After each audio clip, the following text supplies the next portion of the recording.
큐티 가이드 방송 기도하고 시작하겠습니다. 주님, 총리가 된 요셉의 이야기를 오늘의 말씀으로 주셔서 감사드립니다.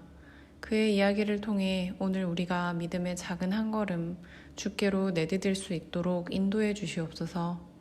끝 시간까지 함께 하시고 지켜주시는 줄 믿습니다. 감사드리며 예수님의 이름으로 기도드립니다. 아멘. 오늘 말씀은 창세기 41장 37절로 57절 하나님의 영에 감동된 사람이라는 제목의 말씀입니다. 함께 읽어보겠습니다. 바로와 그의 모든 신하가 이 일을 좋게 여긴지라. 바로가 그의 신하들에게 이르되 이와 같이 하나님의 영에 감동된 사람을 우리가 어찌 찾을 수 있으리요 하고 요셉에게 이르되 하나님이 이 모든 것을 내게 보이셨으니 너와 같이 명철하고 지혜 있는 자가 없도다. 너는 내 집을 다스리라. 내 백성이 다 내 명령에 복종하리니 내가 너보다 높은 것은 내 왕자뿐이니라. 바로가 또 요셉에게 이르되 내가 너를 애굽 온 땅의 총리가 되게 하노라 하고 자기의 인장 반지를 빼어 요셉의 손에 끼우고 그에게 세마포 옷을 입히고 금사슬을 목에 걸고 자기에게 있는 버금수레에 그를 태우매 무리가 그의 앞에서 소리 지르기를 엎드리라 하더라. 바로가 그에게 애굽 전국을 총리로 다스리게 하였더라. 바로가 요셉에게 이르되 나는 바로라. 애굽 온 땅에서 내 허락 없이는 수족을 놀릴 자가 없으리라 하고 그가 요셉의 이름을 사브낫바네 아라 하고 또 온의 제사장 보디베라의 딸 아스낫을 그에게 주어 아내로 삼게 하니라. 요셉이 나가 애굽 온 땅을 순찰하니라. 요셉이 애굽 왕 바로 앞에 설 때에 30세라. 그가 바로 앞을 떠나 애굽 온 땅을 순찰하니 7해 풍년에 토지 소출이 심히 많은지라. 요셉이 애굽 땅에 있는 그 7년 곡물을 거두어 각 성에 저장하되 각 성읍 주위의 밭에 곡물을 그 성읍 중에 쌓아두매 쌓아둔 곡식이 바다 모래같이 심히 많아 세기를 그쳤으니 그 수가 한이 없음이었더라. 흉년이 들기 전에 요셉에게 두 아들이 나되 곧 오늘 제사장 보디베라의 딸 아스낫이 그에게서 낳은지라. 요셉이 그의 장남의 이름을 므낫세라 하였으니 하나님이 내게 내 모든 고난과 내 아버지의 온 집 일을 잊어버리게 하셨다 함이요. 차남의 이름을 에브라임이라 하였으니 하나님이 나를 내가 수고한 땅에서 번성하게 하셨다 함이었더라. 애굽 땅에 7해 풍년이 그치고 요셉의 말과 같이 7해 흉년이 들기 시작하매 각국에는 기근이 있으나 애굽 온 땅에는 먹을 것이 있더니 애굽 온 땅이 굶주림에 백성이 바로에게 부르짖어 양식을 구하는지라. 바로가 애굽 온 모든 백성에게 이르되 요셉에게 가서 그가 너희에게 이르는 대로 하라 하니라. 온 지면에 기근이 있음에 요셉이 모든 창고를 열고 애굽 백성에게 팔세. 애굽 땅에 기근이 심하며 각국 백성도 양식을 사려고 애굽으로 들어와 요셉에게 이르렀으니 기근이 온 세상에 심함이었더라. 아멘. 네, 첫 번째 단락의 말씀을 보겠습니다. 요셉이 바로의 꿈을 해석해주고 그뿐 아니라 하나님의 지혜로 그 대책까지 제시하자 바로와 그의 모든 신하가 그것을 좋게 여겼다고 합니다. 그리고 바로는 요셉을 하나님의 영에 감동된 사람이라고 표현합니다. 요셉이 보여준 초자연적인 통찰과 지혜가 하나님의 지혜임을 인정한 것이죠. 그래서 이 즉시로 바로는 요셉을 총리로 세워서 애굽의 2인자가 되게 합니다. 참 신기한 것은요, 보디발의 집에서도 요셉은 주인의 음식 외에 모든 것을 위임받았었고 감옥에서도 재반 사무를 다 맡았었는데 이제 더 큰 중임을 맡아 애굽이라는 한 나라를 다스리게 된 것입니다. 이것은 분명히 전에 없는 파격적인 인사 조치였습니다. 그러나 모든 신하들은 여기에 반발하지 않는 모습을 보여줍니다. 그래서 이 일을 인도하고 계신 하나님의 섭리를 우리에게 보여주고 있습니다. 이 단락의 말씀에서 우리가 묵상해 볼 수 있는 것은 무엇일까요? 요셉이 애굽의 노예로 팔려와 총리로 세워지기까지 그가 자기에게 맡겨진 현실을 어떻게 받아들였고 어떤 태도로 주어진 일에 임했는지 묵상해 보실 수 있습니다. 요셉이 자기의 암담한 현실 앞에 하나님을 의지하지 않았다면 노예로 팔려온 상황을 어떻게 견딜 수 있었을까요? 또는 요셉이 하나님과의 깊은 교제 속에 하나님의 음성을 들을 수 없는 사람이었다면 하나님의 지혜로 여러 사람에게 꿈을 해석해 줄 수 있었을까요?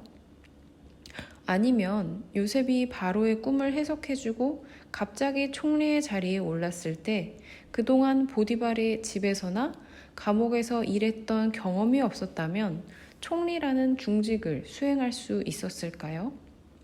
이런 질문들을 가지고 성경 본문을 읽으시며 묵상해 보시면 좋겠습니다. 그리고 요셉과 같은 경험이 있으신지도 돌아보시면 좋겠습니다. 혹독한 훈련을 통과한 뒤에 하나님이 여러분을 높여주신 사건이 있으셨는지요?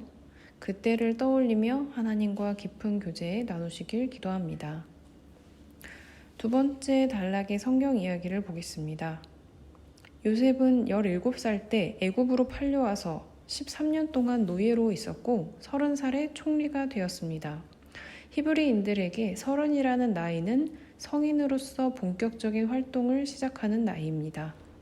요셉이 예언한 대로 풍년이 시작되었습니다.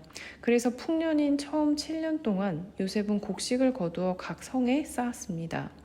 성경에는 이 일이 간단하게 표현되어 있지만 바다 모래같이 심이 많은 곡물을 저장하기 위해서는 아마도 막대한 인력으로 큰 기술이 필요했을 것으로 보입니다. 요셉이 총리로서 한 일은 정말로 중책이었던 것이죠. 그리고 그동안 요셉은 한 명의 아내를 두었고 두 아들 므낫세와 에브라임을 낳았습니다. 이 두 아들의 이름에는 요셉의 신앙이 반영이 되어 있습니다. 요셉은 지금까지 여러 가지 어려움을 당했지만 범죄하지 않았고 신앙으로 역경을 극복한 사람이죠.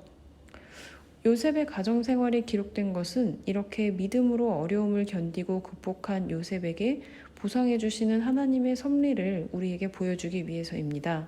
뿐만 아니라 우상을 숭배하는 이방 종교의 핵심 부인 애굽에서 살면서도 여전히 하나님을 기억하고 의지하는 모습을 우리에게 보여줍니다. 여러분, 우리의 삶에는 늘 문제와 고민이 있습니다. 이 와중에 우리가 요셉의 모습에서 취해야 할 모습은 어떤 것일까요? 여러 가지로 생각해 보실 수 있을 것입니다. 그런데 중요한 것은 요셉이 그 큰 어려움 가운데서도 하나님만을 믿고 의지했던 것은 보상 때문이 아니었습니다.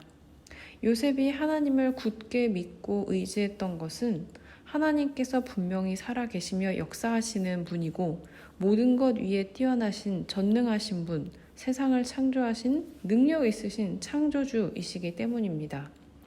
하나님은 변하지 않으십니다. 변하는 것은 우리의 연약한 마음입니다. 풍년의 때나 흉년의 때나 요셉과 같이 한결같은 믿음을 지키기 위해 우리의 삶의 현장에서 우리는 어떻게 살아보면 좋을지를 묵상해 보시면 좋겠습니다. 그리고 하나님께 기도로 올려드리시길 바랍니다. 마지막 단락을 보겠습니다. 요셉이 예언한 대로 애굽 땅에 7년의 풍년이 끝나고 7년의 흉년이 시작되었습니다. 나일강을 가진 애굽에서 이렇게 오랜 기간 가뭄이 지속되는 것은 매우 특이한 일이긴 한데요. 기록에 이러한 가뭄이 그래도 여러 차례 있었던 것으로 기록되고 있습니다. 강 유역에서 가뭄이 시작되니 모든 인접 국가들에도 당연히 가뭄이 들었습니다. 이때 특히 팔레스타인 지역이 피해가 컸다고 합니다. 기근으로 인해서 인접 국가에서는 양식이 없었지만 애굽 땅에는 저장해둔 양식이 있었습니다. 그래서 인접한 여러 나라에서 애굽으로 양식을 사기 위해 모여들었습니다. 결국 이 사건은 야곱의 가족이 요셉과 극적으로 재회하는 계기가 되죠. 이 부분의 말씀으로 여러분께 어떤 묵상을 제안해 드릴까 생각하다가 이런 주제를 생각해 보았습니다. 그것은 하나님께서는 믿음의 사람들을 준비시키신다라는 사실입니다.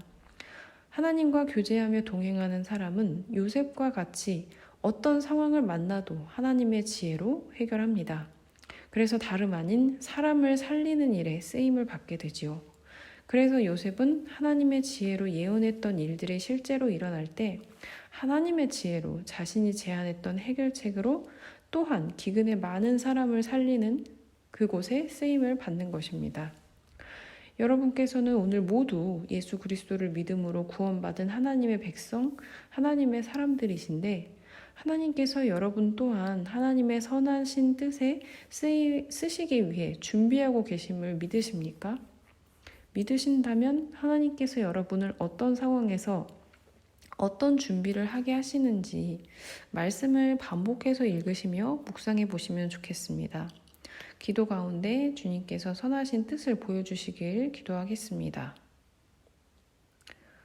그럼 이어지는 여러분의 묵상을 위해서 기도해 드리겠습니다. 주님, 이 요셉의 이야기는 우리에게 참 많은 영감과 도전을 줍니다. 요셉의 인생은 자칫 비참해 보일 수도 있었지만 하나님께서 그를 붙드시고 그도 하나님만을 의지하며 살 때 하나님이 하시는 많은 큰 일들을 오늘 우리가 보게 됩니다. 오늘날 요셉과 같은 믿음으로 우리도 살기를 원하는데 우리의 삶 속에 어떻게 적용하고 실천해야 할지 주님께서 오늘 우리의 말씀 묵상을 인도해 주시고 말씀해 주시옵소서. 오늘 하루가 요셉의 이야기로 인해 더욱 힘을 내어 주의 영광을 위해 사는 하루 되기를 원합니다. 감사드리며 예수님의 이름으로 기도드립니다. 아멘.